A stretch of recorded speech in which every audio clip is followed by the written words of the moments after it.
All right, today we're going to take a look at the Cannondale Trail Helmet. Cannondale calls this an off-road all-purpose helmet, and as its name implies, it's slotted between the XC style of helmets and a beefier enduro style of helmet. Cannondale has actually done a pretty good job of keeping the weight down. Mine weighed in at approximately 295 grams, and the published weight is a mere 300 grams. So actually, the helmet weighs less than what it was published at, and yet it still offers extended rear coverage. It has 16 air vents to keep things under the hood cool, and an easy-to-use dial retention system that's been cleverly called the Cannon Dial that makes getting a tight fit as simple as a one-handed twist. This helmet features in-mold polycarbonate shell construction with EPS liner. EPS is expanded polystyrene, or a crushable foam. Helmets with in-mold technology have a thin outer shell made of polycarbonate, which is firmly connected to a shock-absorbing EPS core that is the expanded polystyrene. Energy is absorbed by deformation of the EPS core. The polycarbonate shell protects the EPS core from damage and distributes the force over a large area. In the world of modern helmets, this would be among your more basic options. It lacks MIPS or a similar concussion-reducing system and has no bragging rights when it comes to certification beyond the basic mandatory CPSC safety standards. Let's get practical and talk about the fit and comfort.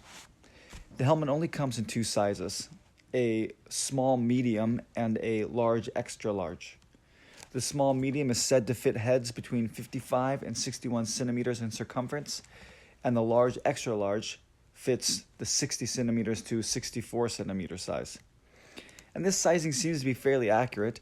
I have a relatively small head that measures 54 centimeters, and using the patented Cannondale twist system, I can get the helmet to appropriately grab my noggin, but the fit is not right.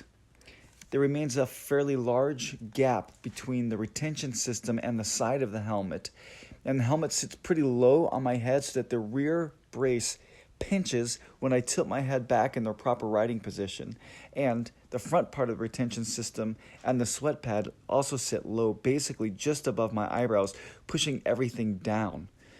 I can't complain too much, however, since my head is ever so slightly just outside the recommended size range.